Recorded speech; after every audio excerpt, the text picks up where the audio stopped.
ያደራ ልጅ ጉድሽን አላየሽ? ወይኔ ሩታ ምንድን ነው ያደረግሽው? አራሹን ጥሩ እንጂ እኔ ምን አፋለኝ ብዬ ጉድህን አወራለሁ። የምን ጉድ ነው? እኔም አላውቀው።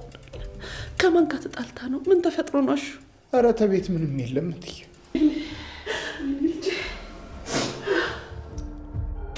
ሩታ የኔ ምስኪን ምን ቤት አላት? እንደዛ ነው? አዎ እትዬ። ኧረ ያለ ወትሮ አማ ቤት ድረስ አልመጣችም። ልጅም በሆነ ነገር አስፈራርተዋት ነው። አጎቴ እባክህን አናፍቀኝ።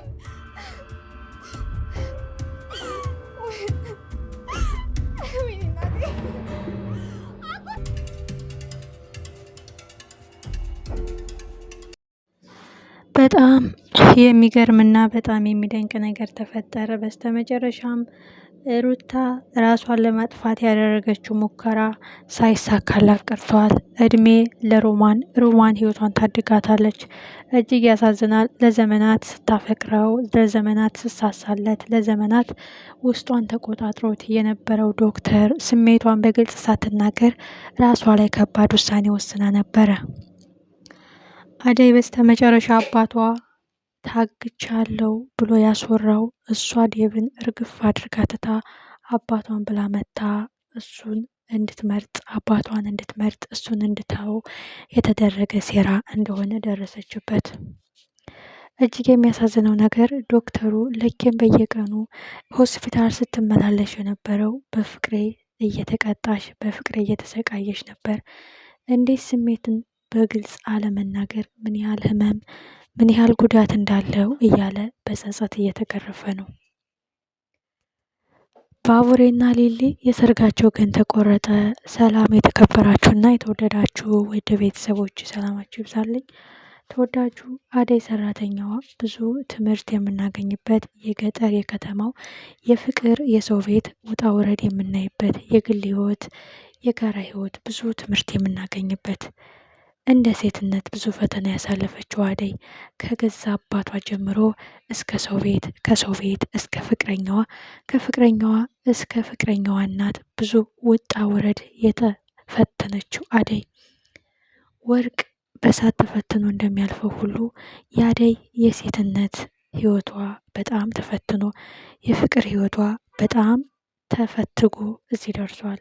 መጨረሻው ምንድን ነው? ዴቭን በህይወትና በሞት መሀል አድርገው ገጠር ድረስ ይዘውት የመጡት ምን ያህል ጨካኝና ረመኔ ቢሆኑ ነው?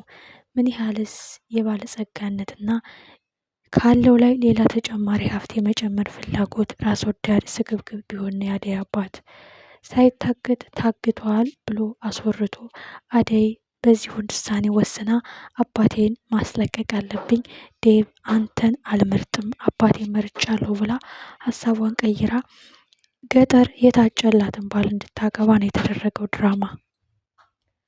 ይህ ጉዳይ ግን አልተሳካላቸውም። በስተመጨረሻ ብርሃኔ እውነቱን ደርሳበታለች። አባቴ ታግቶ ሳይሆን አንቺን ለማሳመን የተደረገ ሴራ ነው። እህቴ ዓይንሽን ግለጪ።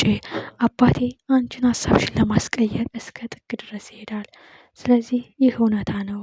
ልንገርሽ፣ አባቴ አውቆ ነው ደጋ ዘልቆ የሆነ ቤት የተቀመጠው ስትላት አደይ እጅጉን ትደነግጣለች። ሌላው ትልቁ ጉዳይ የፍቅር እናት ናት። እታዋ የፍቅር እናት የእህቴ ልጅ የአደራ ልጄ ምን ልል ነበረ? የምናገረው ቃል የማስረዳው አንደበት የለኝም። ራስሽን አጥፍተሽ በህይወት አጥቼሽ ቢሆን ቆይ ምን ጎሎብሽ ነው? ህመምሽን ሳትነግሪኝ ጭንቀቴን ሳታካፍይኝ ምን ጎሎሽ ነው? ሳይሽ እኮ የጎደለብሽ የከፋሽ አትመስሊም። አንዳንድ ጊዜ ልብስ ለብሰን ስለሄድን ብቻ ስለተሳቅ ስለተጫወትን ብቻ የጎደለን የለም የከፋን የለም በውስጣችን የቋጠርነው ህመም የለም ማለት አይደለም። ከዚህ ብዙ ነገር እንማራለን። እታባ እንግዲህ በጣም ስሜታዊ ሆና የአደራ ልጄ ምን ነው ምን አረኩሽ? እንደው ሚስጥርሽን ሳታካፍኝ ህመምሽን ሳትነግሪኝ ምንድን ነው እንደዚህ ያለ ውሳኔ ያስወሰንሽ? እያለች እንግዲህ በጣም ስሜቷ ተሰብሮ ልቧ ተሰብሮ በጣም በድንጋጤ ነበር ወደ ሆስፒታል የሄዱት።